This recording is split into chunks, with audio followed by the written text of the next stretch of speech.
MSLI TV رہنمائی بدلتی دنیا کے لیے۔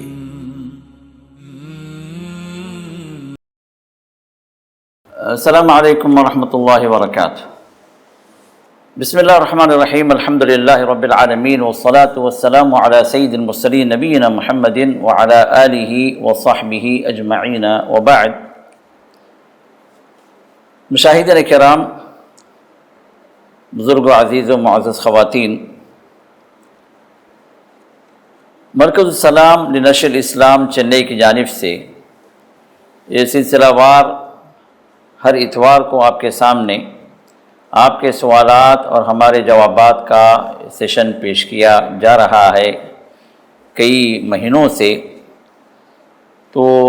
آج کا جو سیشن نمبر ہے 84، تو اس کے اندر کچھ سوالات ہیں، انشاءاللہ اللہ کی توفیق سے ہم یہ جوابات آپ کے سامنے رکھیں گے۔ اللہ تعالیٰ کہنے والے کو اور سننے والوں کو اللہ تعالیٰ علم میں بھی اضافہ فرمائے اور عمل کی بھی اللہ توفیق عطا فرمائے، آمین یا رب العالمین۔ کسی ایک نے 3 سوالات بھیجے ہیں، اس میں سے پہلا سوال یہ ہے، السلام علیکم ورحمۃ اللہ وبرکاتہ، Is it allowed for males to wear rings؟ انگوٹھی پہننے کے سلسلے میں سوال ہے کہ کیا مرد لوگ انگوٹھی پہن سکتے ہیں یا نہیں؟ دیکھیے، خواتین کے سلسلے میں تو کوئی مسئلہ نہیں ہے، وہ انگوٹھی جو ہے بلکہ مال کے اعتبار سے، زیور کے اعتبار سے جو چیز بھی پہننا چاہیں اس سلسلے میں اجازت ہے۔ لیکن مردوں کے سلسلے میں یہ بات ہے کہ اب انگوٹھی پہننا ہے کوئی مرد تو وہ کون سی انگوٹھی پہنے؟ محمد رسول اللہ صلی اللہ علیہ وسلم کے سلسلے میں یہ بات آتی ہے کہ جب آپ 9 ہجری میں، بلکہ اگر دیکھا جائے صلح حدیبیہ کے بعد 6 ہجری کے بعد، جب آپ کی دعوت جزیرۃ العرب کے باہر پہنچی اور آپ نے کئی ایک جو سردار قبیلوں کے تھے یا بادشاہ تھے، ان کے درباروں میں آپ نے بحیثیت رسول، اللہ کے رسول کے آپ نے اسلام کی دعوت کے خطوط لکھے، تو اس وقت کچھ لوگوں نے مشورہ دیا کہ یا رسول اللہ صلی اللہ علیہ وسلم، آپ جو ہے آفیشیلی پیغام بھیج رہے ہیں، قاصدوں کے ذریعے سے آپ کے خطوط بھیج رہے ہیں باہر کے ملکوں کو، وہاں کے بادشاہوں کو، تو یہ بادشاہ جو ہے اس وقت تک کسی خط کو آفیشیل نہیں مانتے جب تک کہ اس کے اندر مہر نہ ہو، سیل نہ ہو۔ تو آپ اپنی ایک سیل بنوا لیں اور خط کے آخر میں اس پر مہر لگا دیں آپ کی۔ تو رسول اللہ صلی اللہ علیہ وسلم نے ایک مہر نما انگوٹھی آپ نے بنوائی، اور جس کے اندر لکھا ہوا تھا محمد رسول اللہ، یعنی ایسی ترتیب سے کہ نیچے محمد، پھر اس کے اوپر رسول، پھر اس کے اوپر اللہ، یعنی سب سے اوپر اللہ کا لفظ، پھر اس کے بعد رسول، پھر اس کے بعد محمد۔ تو اس طرح ایسی ترتیب میں آپ نے ایک انگوٹھی بنوائی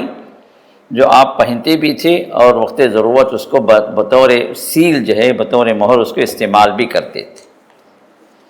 یہ کوئی نگینے کی یا کہ کوئی پتھر کی انگوٹھی نہیں تھی جس طرح لوگوں کے درمیان مشہور ہے۔ اور روایت میں یہ بات بھی آتی ہے کہ پہلے رسول اللہ صلی اللہ علیہ وسلم نے سونے کی انگوٹھی بنوائی، پھر اللہ تعالیٰ نے یہ حکم نازل فرمایا کہ شریعت اسلامیہ کے اندر مرد کے لیے سونا بھی حرام ہے اور ریشم بھی حرام ہے۔ تو رسول اللہ صلی اللہ علیہ وسلم ریشمی جو لباس اگر آتا، کوئی چادر آتی، تو آپ جو ہے بطور ہدیہ عورتوں میں بھجوا دیتے، اور جب آپ نے سونے کی انگوٹھی بنوائی تھی تو آپ نے اتار دیا۔ اتارنے کے بعد آپ نے چاندی کی انگوٹھی بنوائی، اور چاندی کی انگوٹھی میں بھی وہی ترتیب تھی جو میں نے بتایا کہ محمد رسول اللہ جو لکھا ہوا تھا کہ اللہ کا لفظ پہلے، پھر اس کے نیچے رسول، پھر اس کے نیچے محمد، جو نیچے سے اگر پڑھیں گے تو محمد رسول اللہ. اور یہ انگوٹھی جو ہے بطور مہر آپ استعمال کرتے تھے. یہ انگوٹھی جو رسول اللہ صلی اللہ علیہ وسلم کی وفات کے بعد بھی باقی تھی، حضرت ابوبکر کے پاس تھی، پھر حضرت عمر کے پاس تھی، پھر اس کے بعد وہی انگوٹھی حضرت عثمان کے پاس تھی.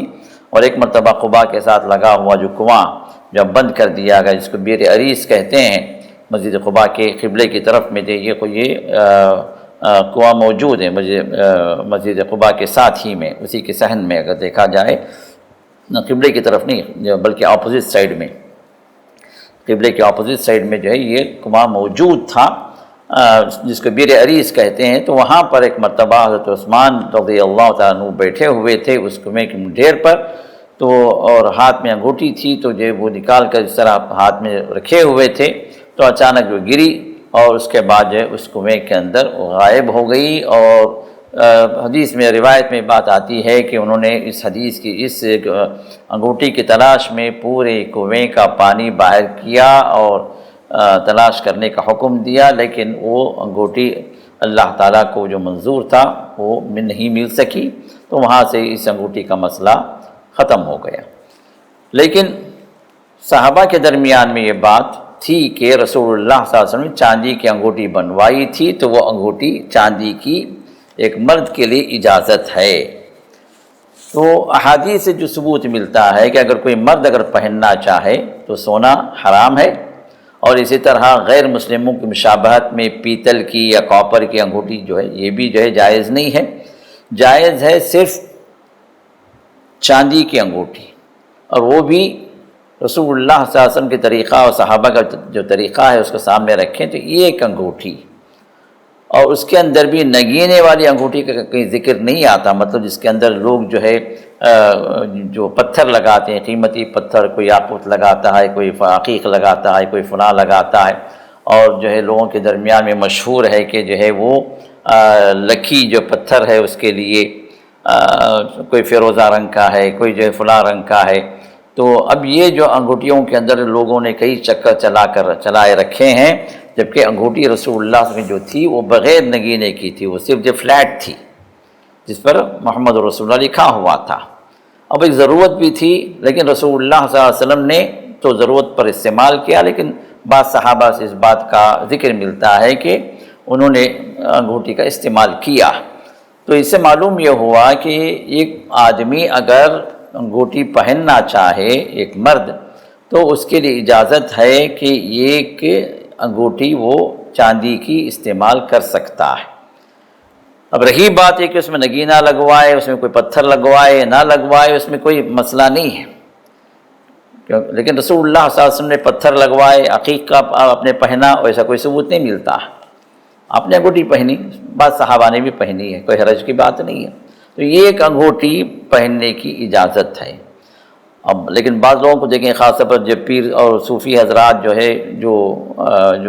اپنے آپ کو مرشد کہتے ہیں، دیکھیں کہ 4 5 انگوٹھیاں جو ہے اپنے ہاتھوں کے اندر جو پہنے ہوئے ہیں، یہ سنت نہیں ہے. اور اس میں بھی جو ہے کوئی قیمتی پتھر یا فیروزہ یا عقیق یا اس طرح کے جو پتھر جو ہیں وہ لگوا کے یہ سمجھتے ہیں یا اپنے مریدوں کو دیتے ہیں کہ بھائی یہ جو سنت ہے، یہ جو ہے تمہارے تقدیر کھول دینے والے پتھر ہیں، یہ تمہارے حالات بہتر ہو جائیں گے، تمہارے لیے بڑے لکی ہیں. تو یہ جو عقیدے رکھنا در حقیقت اسلام کے خلاف ہے. کسی پتھر کے اندر اللہ تعالیٰ نے کوئی لک نہیں رکھا، نہ کسی وقت میں رکھا ہے، نہ کسی شخص میں رکھا ہے، نہ کسی جگہ میں رکھا ہے، نہ کسی دن میں رکھا ہے، نہ کسی جو ہے مہینے میں رکھا ہے. یہ جتنی بھی جو چیزیں جو ہے لوگوں نے بنا رکھی ہیں کہ فلاں مہینہ لکھی ہے، فلاں دن لکھی ہے، فلاں پتھر لکھی ہے، فلاں نمبر لکھی ہے، تو یہ لکی کا جو چکر ہے، جو یہ سب شیطانی چکر ہے. ایسی کوئی بات نہیں، لکی ان لکی کی کوئی بات اسلام کے اندر نہیں رکھی گئی ہے. جو بھی اللہ کے فیصلے ہیں،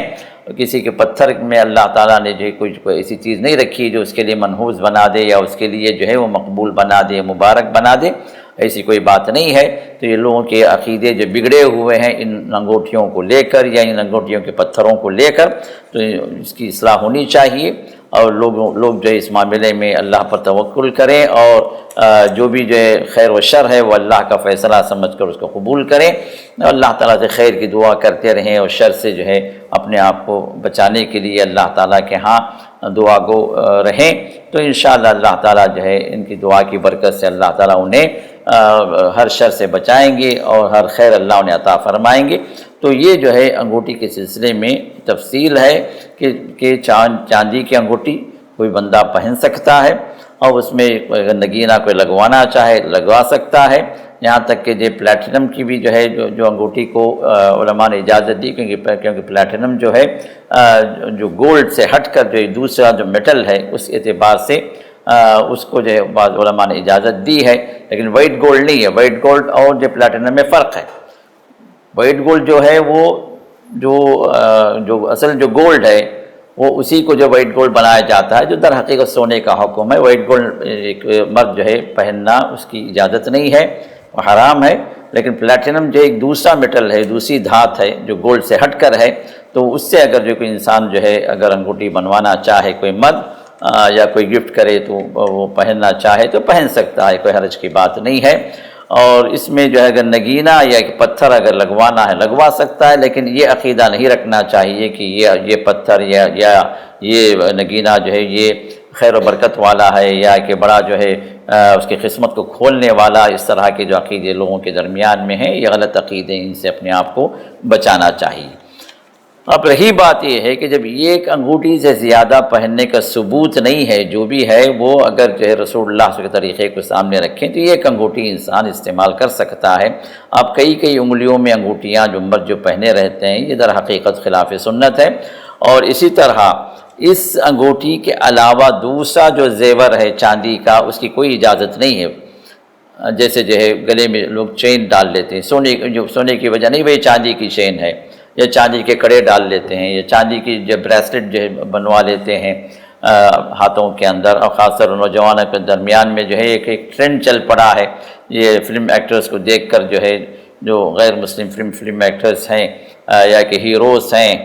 کسی نے چین پہن لیا تو ہمارے نوجوان چین پہن کے گھوم رہے ہیں، کسی نے جو ہے کان چھدوا لیا تو پھر کان میں ٹکی لگا کے پھر رہے ہیں، کسی نے جو ہے ہاتھ میں کوئی کڑا پہن لیا تو کڑا پہن کے پھر رہے ہیں۔ یہ سب غیر مسلموں کی مشابہت ہے، اور رسول اللہ صلی اللہ علیہ وسلم نے ارشاد فرمایا کہ من تشبہ بقوم فہو منہم، جو ہے جس قوم کے ساتھ مشابہت اختیار کرتا ہے، امیٹیشن کرتا ہے، وہ بھی اسی کے ساتھ ہوگا، اس کا حشر اسی کے ساتھ ہوگا۔ تو اللہ تعالیٰ ہدایت دے ہمارے نوجوانوں کو، جو ان غیر مسلم جو ہیروز کی تقلید کرتے ہوئے، ان کی مشابہت اختیار کرتے ہوئے وہ ان کے طریقے پہ چل رہے ہیں، اور انجام کار اللہ نہ کرے کہ قیامت میں انہی کے ساتھ ان کا حشر کیا جائے گا۔ تو یہ بہت بڑی خطرناک بات ہے، ہمارے نوجوانوں کو سمجھنا چاہیے۔ یہ تو جو کوئی بھی المنیم کا یا کہ اسٹیل کا کوئی بھی لوگ پہنتے ہیں، تو در حقیقت ان کا امیٹیشن کی وجہ سے وہ چیزیں جائز نہیں ہیں۔ اب رہی بات ہے کہ کوئی مرد چاندی کا ہی پہننا چاہتا ہے، یہ انگوٹھی تو پہن لیا بھائی، اب اس کے علاوہ کوئی چین پہننا چاہتا ہے یا کہ کوئی بریسلٹ پہننا چاہتا ہے چاندی کی، تو اس طرح جو زیور کی شکل میں جو چیز پہنی جاتی ہے، بعض مسلمانوں کے گلوں کے اندر اور ان کے ہاتھوں میں یہ چیز دیکھی جاتی ہے، پوچھنے پر کہتے ہیں بھائی یہ چاندی کا ہے، چاندی تو الاؤڈ ہے نا اسلام کے میں مرد کے لیے؟ تو جواب یہ ہے کہ چاندی الاؤڈ ہے مرد کے لیے اسلام میں صرف ایک انگوٹھی، یہی ثابت ہے۔ انگوٹھی سے زیادہ جو ہے بطور زیور ہاتھ میں ہو یا گلے میں ہو یا کمر میں ہو یا کان میں ہو، کہیں بھی جو ہے بطور زیور استعمال کرنا مرد کی شان کے بھی خلاف ہے اور اسلام کے بھی خلاف۔ زیور اللہ تعالیٰ نے عورت کے لیے خاص کر دیا، او من ينشأ فی الحلیہ وهو فی الخصام غیر مبین۔ اللہ تعالیٰ عورت کے سلسلے میں بیان کرتے ہوئے سورۃ زخرف میں فرمایا کہ یہ عورت جو ہے وہ ہے، یہ لڑکی کی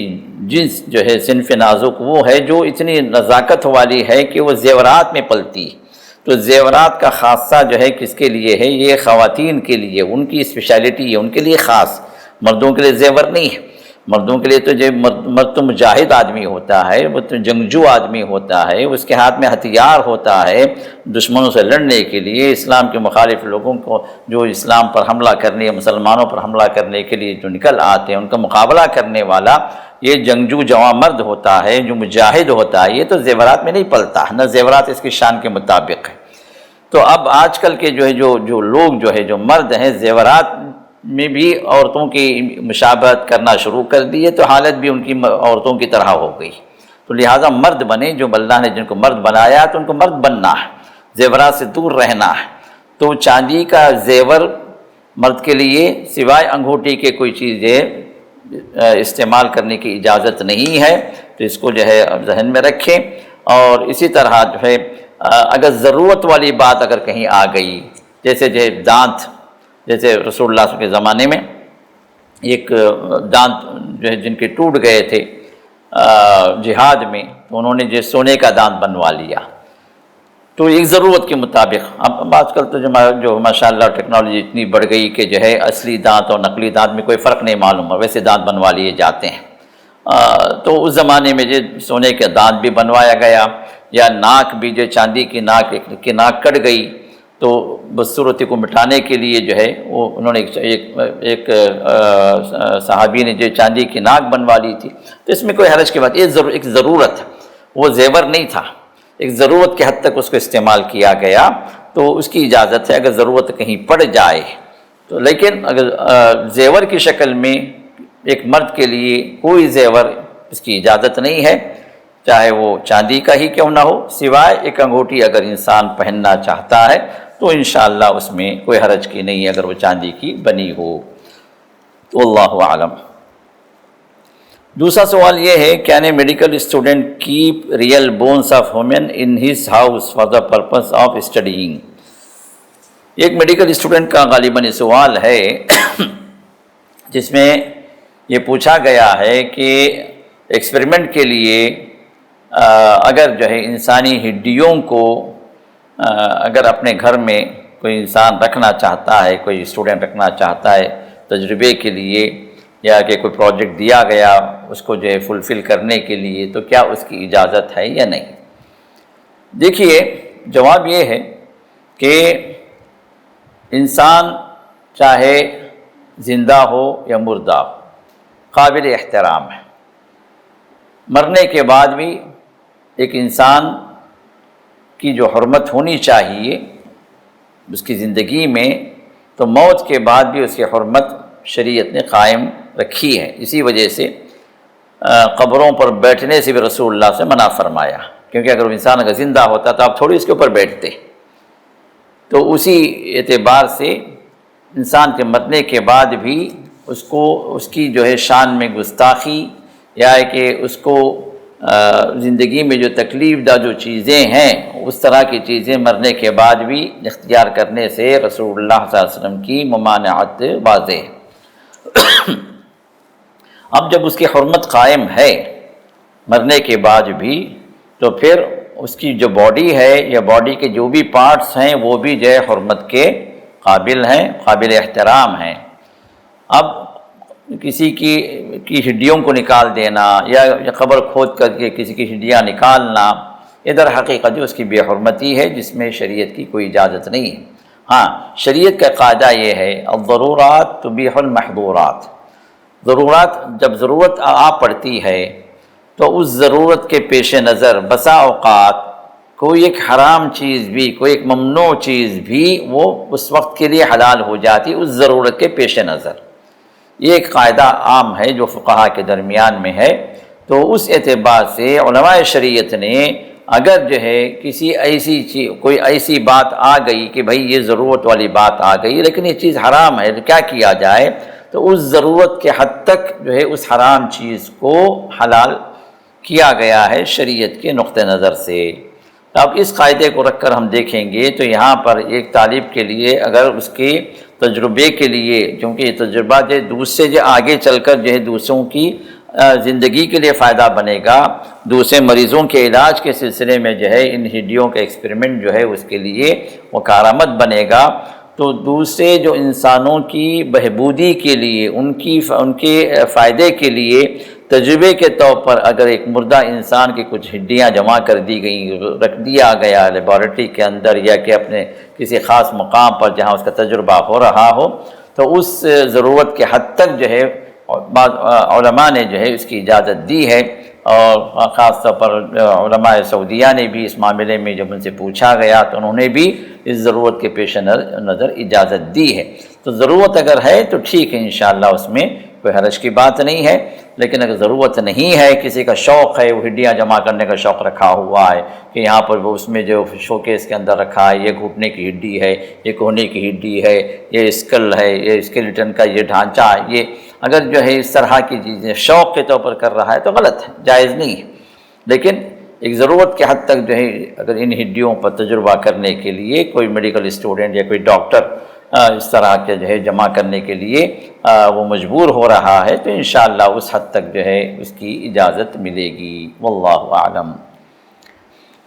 تیسرا سوال یہ ہے، what are the rulings for abortion in Islamic sharia? Abortion کا مطلب یہی ہے کہ حمل ٹھہرنے کے بعد اس کو گرایا جائے، اسی وقت اس کا ابارشن کہتے ہیں، ورنہ اگر حمل نہیں ٹھہرا تو پھر ابارشن کا مسئلہ ہی نہیں آتا۔ اب یہاں پر سب سے پہلی بات یہ دیکھنی ہے کہ اولاد جو ہے جو اللہ کی طرف سے ہوتی ہے، یہ ایک انسان کے لیے بہت بڑی نعمت ہے، اور اس نعمت کو آپ ان سے پوچھئے جن کو اولاد نہیں دی گئی اللہ کی طرف سے، کیونکہ اللہ جس کو چاہے اولاد دیتے ہیں، جس کو چاہے اللہ محروم کر دیتے ہیں، جس کو چاہے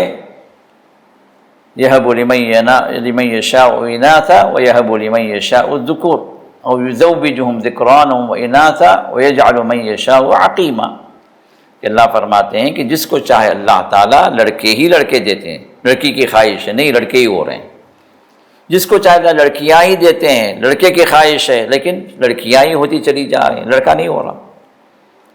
اور جس کو چاہے لڑکے اور لڑکیاں دونوں دیتے ہیں، اتنا دیتے ہیں کہ بندہ کہتا ہے بھائی بس مجھے نہیں چاہیے بس، لیکن اللہ دینا چاہ رہے ہیں۔ پروٹیکشن کے لیے کئی ایک طریقے استعمال کیے جاتے ہیں، پھر بھی حمل ٹھہر جاتا کیونکہ اللہ کا ارادہ، اور جس کو چاہے اللہ تعالیٰ بانجھ کر دیتے ہیں، لاکھوں کروڑوں کی جو ہے جائیداد ہے، صرف کرنے کی تیار ہیں، علاج پہ علاج، ہر جگہ جہاں جاتے ہیں کئی ٹیسٹی بیبیز بھی جو ہے لاکھوں کا جو ہے اس پر خرچ آتا ہے، اس کے باوجود بھی وہ تجربہ بھی فیل ہو جاتا ہے، ٹیسٹی بیبی بھی جو کام نہیں کر، وہاں پر بھی جو IVF کے جو تجربے ہوتے ہیں ناکام ہو جاتے ہیں، کیونکہ اللہ تعالیٰ جو ہے وہاں پر اولاد نہیں دینا چاہ رہے، جس کو چاہے اللہ تعالیٰ بانجھ کر دیتے ہیں۔ تو اولاد کے نعمت کو انسان سمجھے، یہ معمولی نہیں ہے، اور جب اللہ تعالیٰ دے رہے ہیں اولاد کو تو اس کو نہ کریں،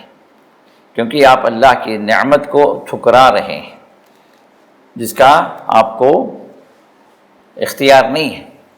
نعمت ملنے کے بعد آپ اس نعمت کو آپ ٹھکرائیں، یہ بہت بڑی ناشکری ہوگی۔ ہاں اگر آپ کو اولاد کی ضرورت نہیں ہے، یا ہے کہ اولاد آپ کے پاس ماشاءاللہ ہے، کافی ہے، مزید کی ضرورت نہیں ہے، تو آپ کو پروٹیکشن کے لیے اجازت دی گئی، آپ جو بھی وقتی طور پر جو پروٹیکشن کر لے سکتے ہیں، چاہے مرد ہو چاہے عورت ہو، چاہے شوہر ہو چاہے بیوی ہو، یہ پروٹیکشن لیا جا سکتا ہے، اس کی اجازت ہے۔ لیکن اگر حمل ٹھہر گیا، یا پروٹیکشن کے بعد ہو یا پروٹیکشن کے بغیر ہو، اگر حمل رک گیا اور یہ ثابت ہو گیا کہ یہ پریگننسی اب ہو گئی ہے، تو پھر یہاں پر جو ہے پہلی بات یہ ہے کہ اس پریگننسی کو روکا نہ جائے، یہ اللہ کی طرف سے بہت بڑی نعمت سمجھی جائے، اور اس کے لیے جو بھی مشقتیں ہوں اس کو صبر کے ساتھ اس کو جھیلیں، آپ کے لیے اجر ہے۔ ہو سکتا ہے جس اولاد کو آپ روکنا چاہتے ہیں وہی اولاد آپ کے لیے کام آنے والی ہو، وہی اولاد آپ کو نفع دینے والی ہو، کیونکہ اللہ نے خود ارشاد فرمایا کہ تمہیں پتہ نہیں کہ کون نفع دے سکتا ہے، کون نفع دے گا۔ اب ہو سکتا ہے جس اولاد کو روکنے کے لیے تیاری کر رہے ہیں وہی اولاد آپ کے لیے نفع مند بن جائے، وہی اولاد فائدہ دینے والی ہو، اور جو اولاد جو پہلے سے موجود ہے اس اولاد کے ذریعے سے نقصان ہو سکتا ہے، اور اللہ بہتر جانتے ہیں۔ تو اگر پریگننسی رک گئی ہے تو پھر اس کو نہ روکیں۔ اب دوسری بات یہ ہے کہ روکنا ہی ہے، مثال کے طور پر جو ہے ارلی پریگننسی ہو گئی ہے، پہلے سے بچہ جو دودھ پی رہا ہے، ماں کی صحت جو ہے تباہ ہو رہی ہے، ماں جو ہے اتنا ایسی کنڈیشن میں نہیں ہے، ہیلتھ کنڈیشنز ایسی نہیں ہے، ہیلتھ ایشوز ہیں، پریگننسی اور مشکلات میں ڈال دے گی. تو اب یہاں پر جو ہے اگر ڈاکٹر کہہ رہے ہیں کہ بھائی یہ جو پریگننسی نہیں ہونی چاہیے، تو پھر اب یہاں پر یہ دیکھا جائے گا کہ پریگننسی کی مدت کیا ہے، کتنے ویکس ہوئے ہیں. تو اگر 40 دن کے اندر اگر ہے، مطلب 6 ویکس کے اندر اندر جو ہے وہ پریگننسی اگر ہے، تو اس سلسلے میں علماء نے ضرورت کے حد تک اجازت دی ہے کہ اگر وہاں پر ہیلتھ ایشوز ہیں ماں کے، تو پھر وہ اگر ابارٹ کر لینا چاہے تو جو ڈاکٹرز ہیں، جو کنسرن ڈاکٹرز ہیں، ان سے مشورے کے بعد اس کو اگر ابارٹ کرنا چاہے تو اس کی اجازت مل سکتی ہے بعض علماء کے نقطہ نظر سے. لیکن اگر اس کے بعد جب جو ہے بچے کے اندر سانس آ جاتی ہے، دھڑکنے لگتا ہے، حرکت آ جاتی ہے،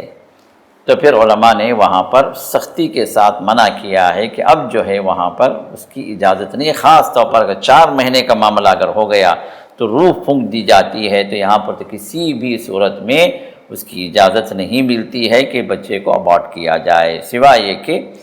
ڈاکٹروں کا متفقہ فیصلہ ہے کہ اگر یہ پریگننسی آگے بڑھے گی تو پھر ماں کی ہلاکت یقینی ہے.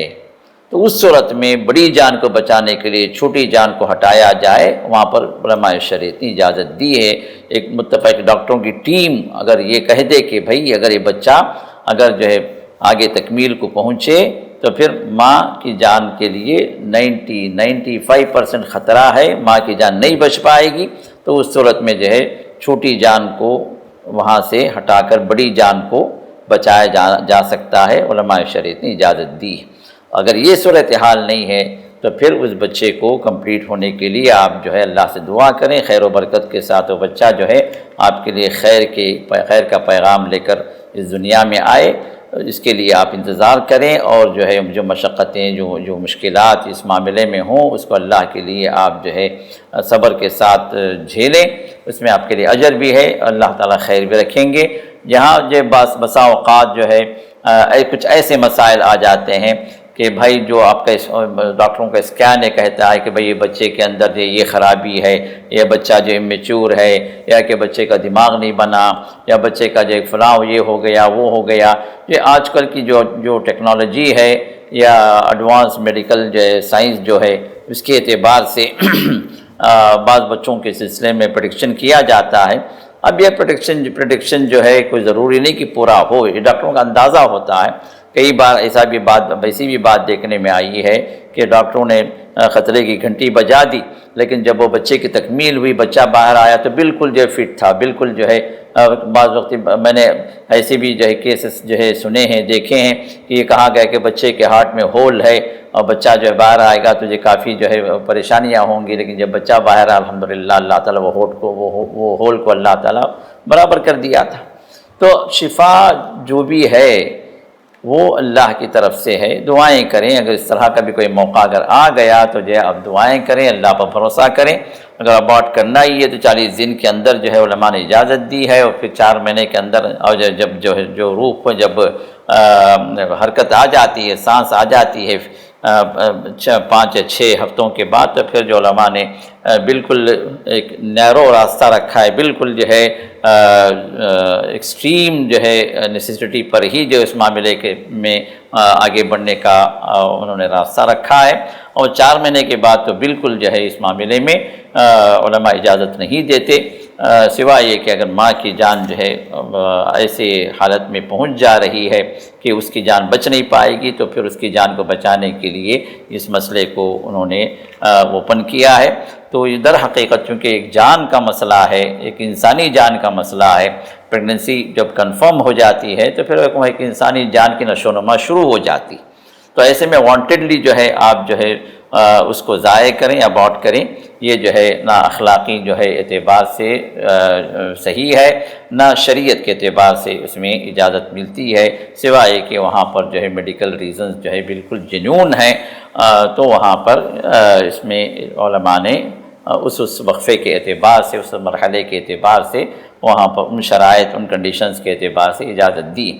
اب ایک مسئلہ یہاں یہ بھی آتا ہے کہ بعض لوگ جو ہے بچوں کی پرورش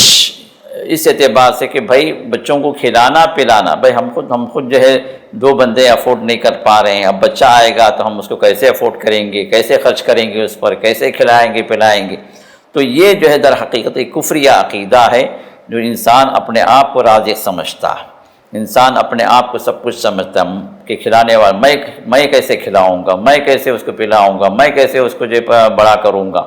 تو یہ جو ہے بہت خطرناک جو ہے کانسیپٹ ہے، جس کی وجہ سے بعض لوگ ابارٹ کرتے ہیں۔ بھائی ابھی نہیں چاہیے بچہ، کچھ جو ہے ہمارا اسٹیٹس جو ہے کچھ بلند ہو جائے، کچھ جو ہے کمائی بڑھ جائے، کچھ جو ہے بینک بیلنس جو ہے ہم جمع کر لیں تو پھر جو بچے کو لانے کی سوچیں گے۔ تو یہ جو ہے در حقیقت جو ہے جب ان کو خود ہی نہیں پتا کہ آگے وہ